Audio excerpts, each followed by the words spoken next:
Eu sou Roseli Rocha, assistente social do Instituto Nacional de Saúde da Mulher, da Criança e do Adolescente da Fiocruz, o Instituto Fernando Figueira, no Rio de Janeiro.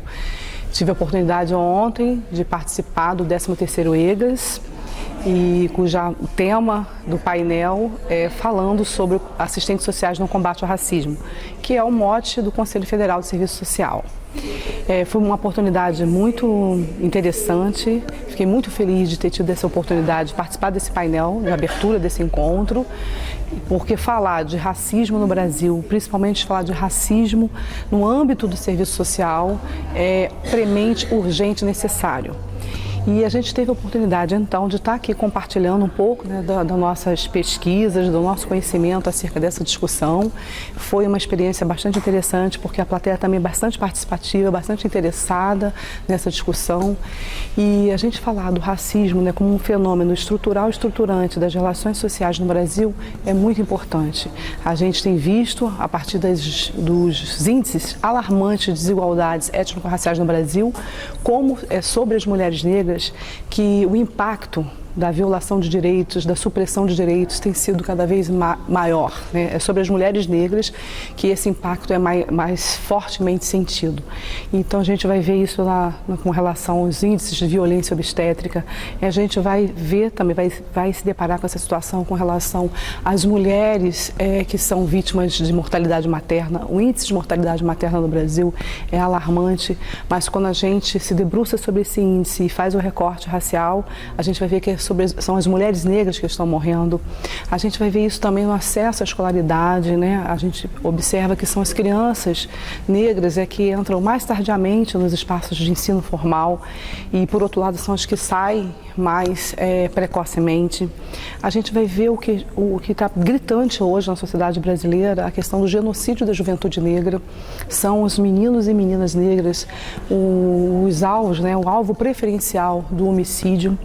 E eu aproveitei a oportunidade, inclusive, de fazer uma reflexão sobre a política de branqueamento no país, que se foi pensado inicialmente que esse processo de branqueamento poderia se dar através da miscigenação, e as estatísticas mostram que nós hoje, negros e negras, somos 54% da população.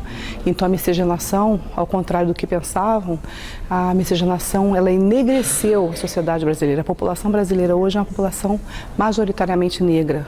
Todavia, a política de branqueamento pensada lá no início do século XX, final do século XIX, para mim ela ainda permanece em curso, através do extermínio dos jovens negros. E aproveitei também para a gente refletir sobre sobre como se dá, como que essas mortes acontecem. E o nível de violência, de ódio é enorme, é muito grande. E a gente vê isso quando a gente vê um homem negro sendo exterminado, executado com 80 tiros. Há cerca de um ano, nós tivemos a notícia também de jovens, 5 jovens num bairro de periferia no Rio de Janeiro, terem sido assassinados, foram assassinados por 111 tiros. Então também não basta matar, a sociedade, o Estado, executa e com nível de crueldade, com requinte de crueldade vil. Assim, de uma forma como a gente está vivendo agora, uma sociedade nós vivemos a barbárie, E que a população negra sempre sofreu isso, só que hoje, mais do que nunca, com esse cenário político, de desmonte das políticas públicas, de supressão da democracia, a gente vê que isso está sendo cada vez mais autorizado. Então nós, assistentes sociais, como profissionais que atuamos no campo da defesa dos direitos, temos que nos posicionar de uma forma firme, forte e de uma forma, sobretudo, com uma unidade, Então, aproveitando o que eu também utilizei, falei um pouco ontem, a Angela Davis, ela disse para todas nós, manda um recado que serve para todas nós, profissionais de serviço social, que não adianta a gente não ser racista. Precisamos, mais do que nunca, sermos militantes antirracistas.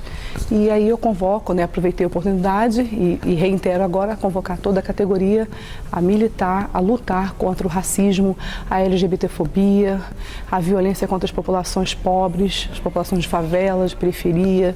Então, vamos juntas nessa luta por uma sociedade verdadeiramente emancipada.